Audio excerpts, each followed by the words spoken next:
เนาะเป็นหมู่สนิทของบ่าวไทยบ้านนอกเนาะพี่น้องเนาะนี่เจ้าบ่าวเจ้าสาวทั้งรองามเลยพี่น้องเนาะเหมาะสมแล้วก็เข้ากันดีเลยพี่น้องเนาะเปลี่ยนยืมในสุดนะยืมในสุดนะเฮาจะใส่สุด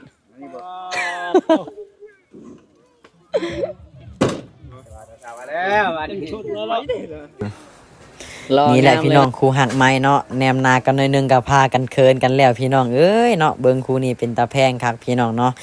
นี่อินดูเพิ่นเด้พี่น้องเนาะคอยฮักกันไปดนๆเด้ออยู่นำกันให้มีลูกเต็มบ้านให้มีหลานเต็มเมืองพี่น้องเอ้ยไปจนกาสิย่างเบิ่งแถวจะวาง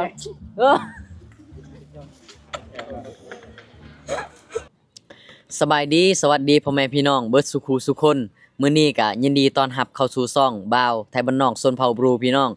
มื้อนี้บ่าวไทยบ้านนอกสิพาพี่น้องไปงานแต่งเนาะหรือว่างานดองเนาะของหมู่สนิทของบ่าวไทยบ้านนอกเนาะก็คือบ่าวซอนข้ามเนาะเพิ่นมาบอกแต่ว่านซืนนี่แล้วเนาะว่าวันที่10นะเพิ่นจัดงานดองเพิ่นเนาะเพิ่นสิเอาเมียแล้วพี่น้องเนาะมื้อนี้บ่าวและเอกสิพาพี่น้องไปเบิ่งบรรยากาศงานเนาะก็คืองานมื้อนี้เป็นงานที่กินเหล้ากินเบียร์บ่ได้เนาะเพราะว่าบ่าวซอนข้ามเราถือศาสนาคริสเตียนเนาะพี่น้องเนาะเป็นงานที่กินเหล้ากินเบียร์บ่ได้และมื้อนี้บ่าวไทยบ้านนอกมากับสาวตีเนาะสิพาพี่น้องไปเบิ่งบรรยากาศงานนำกันว่าจะเป็นจังไดพี่น้องเนาะสบายดีสาวตีเนาะสวัสดีทุกคนมื้อนี้เป็นงานแรกของปีเลยเนาะที่ว่าสาวตีไปงานเนาะแม่นเพิ่นว่าอยากไปเบิ่งผู้บ่าวในงานแต่งมื้อนี้ว่ามีผู้บ่าวหลายบ่ บ่แม่นเพราะว่าเฮาหิวข้าวนี่เฮาก็เลยไปหาแนวกิน มื้อนี้เป็นงานแรกของปีเลยพี่น้องเนาะพาสาวตีไปนำเนาะไปนำกันเลยมื้อนี้2คนเนาะสาวตีก็ไปแล้วก็ละเอกก็ไปเนาะเดี๋ยวมื้อนี้เฮาสิไปปั้นงานของบ่าวซอนไปปั้นไปป่วนงานบ่าวซอนค่ำนำกันเนาะมื้อนี้เนาะแม่นไปเบิ่งนำกันเนาะทุกคนว่ามันสิม่วนหรือบ่เนาะเดี๋ยวเฮาไปเบิ่งเจ้าบ่าวเจ้าสาวเนาะว่าเจ้าสาวเป็นจังไดพี่น้องสำหรับมื้อนี้เพราะว่าละเอกก็เคยเห็นแล้วเนาะเจ้าสาวเป็นคนผู้งามเลยพี่น้องเนาะแต่มื้อนี้สิให้พี่น้องมาเบิ่งนำเนาะผู้งามและสาวบ่สนคำอย่างเอาเนาะโอเคทุกคนไปเดี๋ยวเราไปเบิ่งงานนำกันเลยเนาะ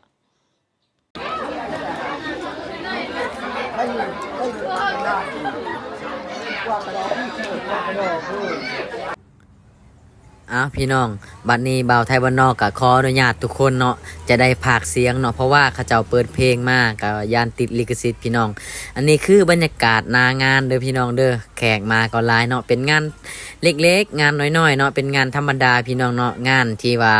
บ่ได้เฮ็ดบัตรเชิญเนาะเพิ่นเฮ็ดแบบงานบอกเล่าซื่อๆเนาะพี่น้องเนาะเขาเจ้าก็ได้เชิญบ่าวไทยบ้านนอกกับสาวตีเนาะมานั่งแล้วก็เพิ่นก็เอาของกินมาให้เนาะสาวตีก็งับพากันจัดเลยพี่น้องเนาะเพราะว่ายังบ่ทันได้กินข้าวเช้าเลยพี่น้องเนาะสำหรับของกินมื้อนี้ก็แซ่บหลายพี่น้องเนาะลาบงัวกับแกงอ้อเนาะกระดูกงัวเนาะประมาณนี้แหละทุกคนเนาะและงานนี้เป็นงานที่กินเหล้ากินเบียร์บ่ได้เนาะเพราะว่าเจ้าของงานเพิ่นถือศาสนาคริสต์พี่น้องเนาะก็จะมีแต่เพิ่นล่ำเพิ่นฮ้องเพลงเท่านั้นเนาะแล้วก็เหล้าเบียร์บ่มีเพิ่นก็จะซื้อน้ำเป๊ปซี่เนาะแล้วก็น้ำหวานเนาะทุกคนเนาะสำหรับมื้อนี้บ่เมาบ่เมื่อเนาะเป๊ปซี่ก็เมาได้เนาะมื้อนี้เพิ่นก็จะบ่ได้เอาลำโพงหรือว่าเครื่องเสียงใหญ่เนาะมาลำวงเนาะพี่น้องคันซั่นก็สาวตีไทยบ้านนอกสิมาลำวงสู่พี่น้องเบิ่งเนาะและนี่ก็คือบ่าวคอนเนาะเป็นอายของเจ้าบ่าวเนาะอายของบ่าวค่ำเนาะเพิ่นก็แกะมาฮอกส์เนาะสู่กินเนาะโอ้ยเนาะบัดนี้สิได้เมามาฮอกเลยพี่น้องเนาะเอาจาก2ป้องนี่สิได้ฮู้เลยว่าตัวเองนะบ่มีตู้ก็เต้นได้เนาะเพราะว่ามันสั่นเด้พี่น้องเนาะสิได้แล่นคือมาแล้วบัดนี้เนาะแล่นอ้อมหอบงานดองเพิ่นนี่ละมื้อนี้พี่น้องเอ้ยเนาะตอนนี้บ่าวคอนกะยันไทยบ้านนอกกับสาวตีเนาะกินข้าวบ่อิ่มเนาะเพิ่นว่าของกินของอยากก็บ่เพียงบ่พอก็ต้องขอโทษขออภัยนำเด้อเนาะแต่ไทยบ้านนอกก็บอกว่าโอ้ยซำนี้ก็หลายแล้วเนาะหลายกว่านี้ก็กินบ่หมดแล้วพี่น้องเว้าหลายยายห่างพี่น้องมาเด้อมากินข้าวนำกันเนาะลาบงัว แซ่บๆพี่น้องกับแกงอ่อเนาะแล้วก็มีน้ำหวานเนาะมี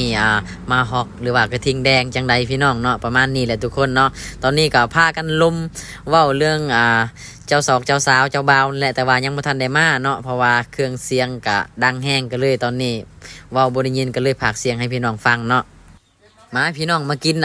น้ำกระทิงแดงหรือว่ามาฮอกนำกันเนาะพี่น้องอีกประมาณ10 นาทีเนาะเจ้าบ่าวเจ้าสาวก็กำลังขี่รถมาแล้วเนาะพี่น้องเดี๋ยวเฮารอชมนำกันเลยพี่น้องเอ้ย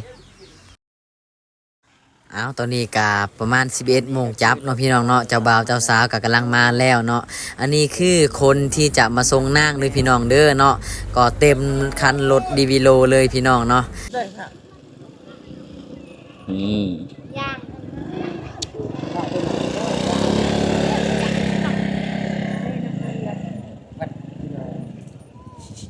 ไปเบิ่งนำกันเจ้าบ่าว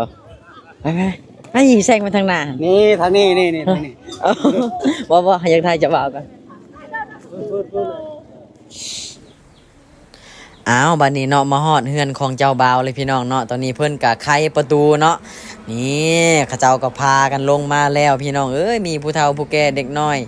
ผู้ใหญ่เนาะเพิ่นก็อ่องลูกอ่องเต่ามานํพี่น้องเอ้ยเนาะนี่ซุมือนี่ยังใครเนาะพี่น้องเนาะเขาเจ้าไปส่งนางเขายังได้รถขี่เนาะในเมื่อสมัยก่อนเนาะรุ่นพ่อรุ่นแม่เนาะเขาเจ้าก็ย่างลัดป่าลัดดงพี่น้องไปส่งนาง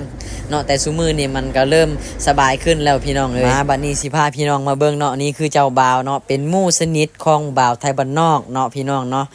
นี่เจ้าบ่าวเจ้าสาวทั้งรองามเลยพี่น้องเนาะเหมาะสมแล้วก็เข้ากันดีเลยพี่น้องเนาะเปลี่ยนยืมในสุดนะยืมในสุดนะเฮาจะใส่สุด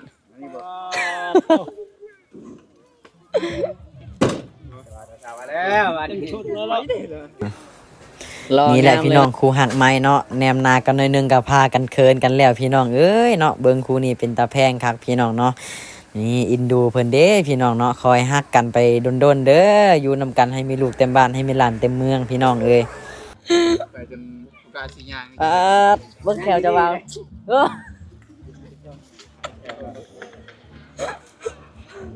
อันนี้คืองานดองเป็นงานดองหมู่สนิทเนาะพี่น้องก็เลยหยอกกันเนาะ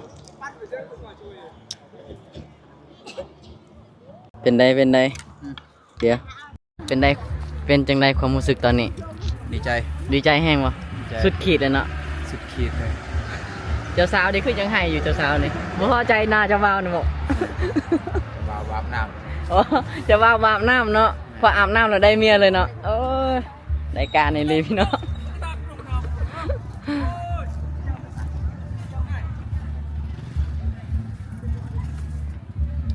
ฮอนได้ไปยิ้มแน่เจ้าสาวอย่าให้เด้อการสิให้ตอนนี้เลยกูสิให้ย้อนมึงให้ย้อนมึงนี่แหละเมื่อยแล้วได้นี่พี่น้องตอนนี้บ่าวไทยบ้านนอกสิยอกเจ้าบ่าวเพิ่นเนาะว่าสิขอยืมชุดเพิ่นมาใส่คู่กับเจ้าสาวเนาะเพิ่นก็โอ้เพิ่นเครียดเลยแหละพี่น้องเนาะเพิ่นว่าบ่ได้เนาะให้10 ล้านก็บ่เอาแล้วเพิ่นว่าเนาะอันนี้คือไทยบ้านนอกจะมายอกเพิ่นเนาะแล้วก็ถามความรู้สึกของเพิ่นในการเอาเมียมื้อนี้รู้สึกจังใดแน่พี่น้องเนาะเพิ่นว่ารู้สึกตื่นเต้นหลายเนาะนี่พากันปั่นกันแห้งหัวกันแห้งเนาะคือหมู่สนิทกันยอกกันว่าพี่น้องเนาะกับบ่าวค่ำนี่เป็นคนมักตลกเป็นคนมักหยอกมักหัวพี่น้องเนาะตื่นเต้นตอนนี้เนาะเพิ่นตื่นเต้นแฮงเพิ่นตื่นเต้นเลยพระเจ้ามาฟังเสียงหัวใจเพิ่นเนาะฟังเอาเด้อฟังหัวใจอยู่กัน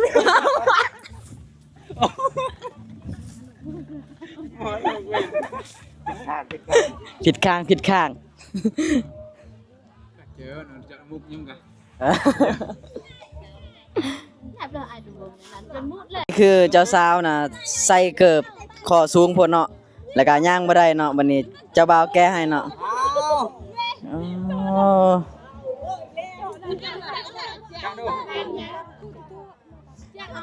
คือบ่สลับกันเกิบนะบ่คือบ่สลับกันเกิบนะโมซอนข้ามอีกใส่ก็ได้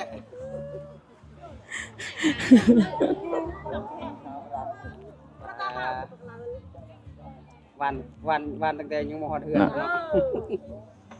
เกิบสูงโพดย่างจนบ่ได้เนาะ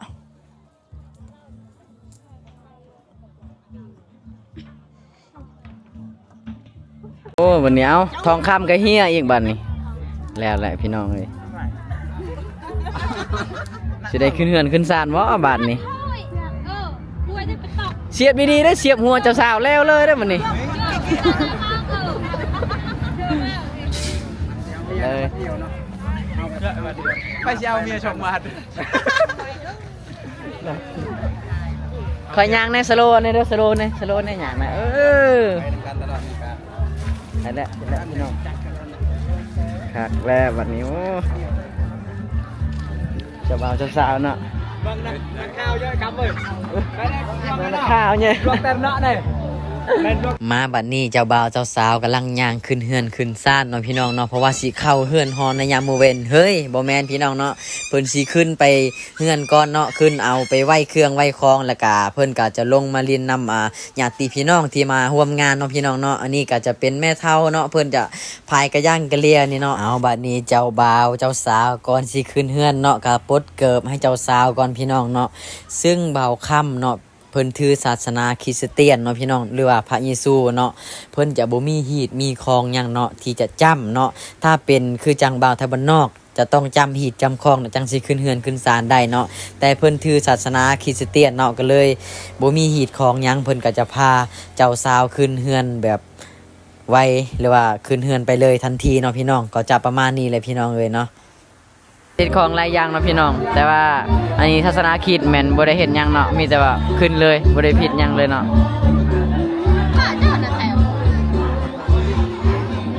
เอาวันนี้คนที่มาส่งงาน เป็นเสื้อผ้าของตัวสาวคนมาเลยมาในมือเดียวคือจัดงานแต่งเลยนะส่งน้ำคือเอาเสื้อผ้ามาเลยเอาไว้เรียน พี่น้องหลังจากนั้นแล้วก็บ่าวไทยบ้านนอกก็ขึ้นมาเล่นนำเจ้าบ่าวเนาะพี่น้องเนาะและอีกผู้หนึงแม่นฝรั่งอยู่เมืองลาวพี่น้องเอ๋ยเนาะหน้าขาวกระโตกระขาวทรงผมกันเรื่องพี่น้องและกาตาเป็นตาใสๆเนาะพี่น้องเนาะอันนี้คือเป็นคนบรูแท้ๆเนาะแต่ว่าหน้าตาลาวออกเป็นคนฝรั่งเนาะ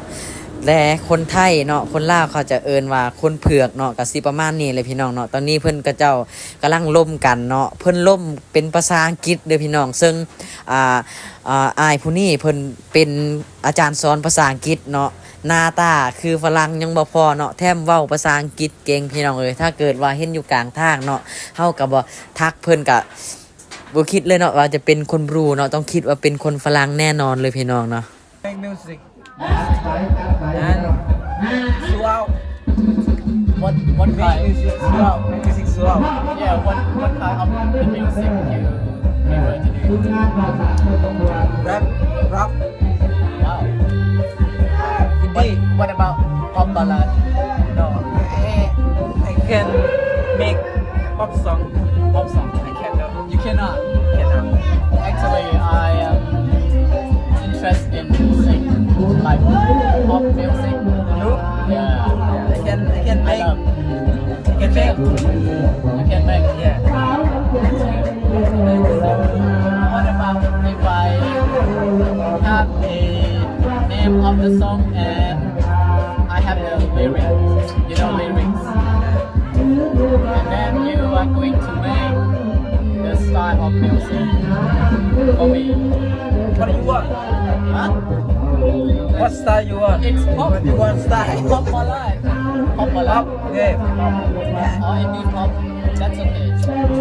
uh, And acoustic guitar. this gen is easy everything Easy. this gen easy everything if you know how do everything So don't first Yeah. I will do about AI AI. What kind of AI you want to use? AI can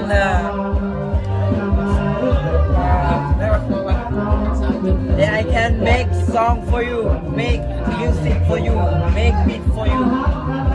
and you make some song you can send to AI remix or be producer for you AI can be producer for you ในอะไรเรื่องเพลงมั้ง คืออายผิวขาวคนนี้ลาวจะบ่แม่นคนธรรมดาเนาะลาวเป็นอาจารย์สอนภาษาอังกฤษเนาะพี่น้องเนาะมื้อนี้เพิ่นก็มาร่วมนำเจ้าบ่าวเนาะเจ้าบ่าวก็พอฮู้ภาษาอังกฤษจักหน่อยเนาะเพิ่นก็เลยร่วมกันม่วนเนาะตอนนี้คือลาเอกงงแฮงเนาะพี่น้องเนาะบ่ฮู้จักคำเลยว่าเพิ่นร่วมกันเรื่องหยังพี่น้องเอ้ย Yeah. Don't you want to know? Why is name song for you? Why? Song why? No? Some why? Why? Why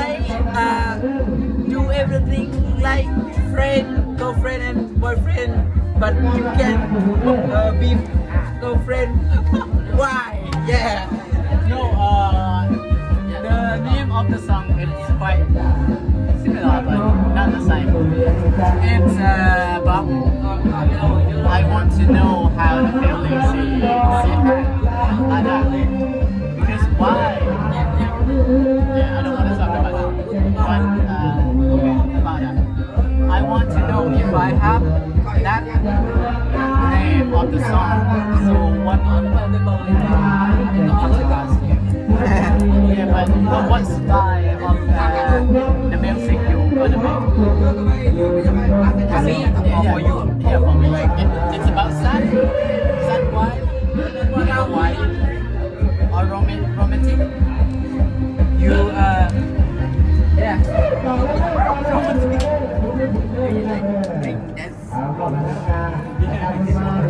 Thank you. Let my dad. You make อ้าวพี่น้องสำหรับงานนี้ก็พอได้สำนีเนาะตอนนี้ไทยบ้านนอกกันสิได้ลาเจ้าบ่าวเนาะบัดนี้สิได้กลับเฮือนกลับซ่านเลยพี่น้องเอ้ยเนาะก็ยินดีทั้งเจ้าบ่าวและก็เจ้าสาวขอให้อยู่ฮักกันฮักแพงกันเนาะพี่น้องช่วยกันเสริมช่วยกันสร้างเนาะอยู่นำกันไปจนวันตายเนาะและก็ตลอดชีวิตพี่น้องเนาะสำหรับคลิปนี้ก็ขอบใจพ่อแม่พี่น้องทุกคนที่มารับชมและก็กดไลค์กดแชร์เด้อพี่น้องเดี๋ยวเจอกันใหม่คลิปหน้าพี่น้อง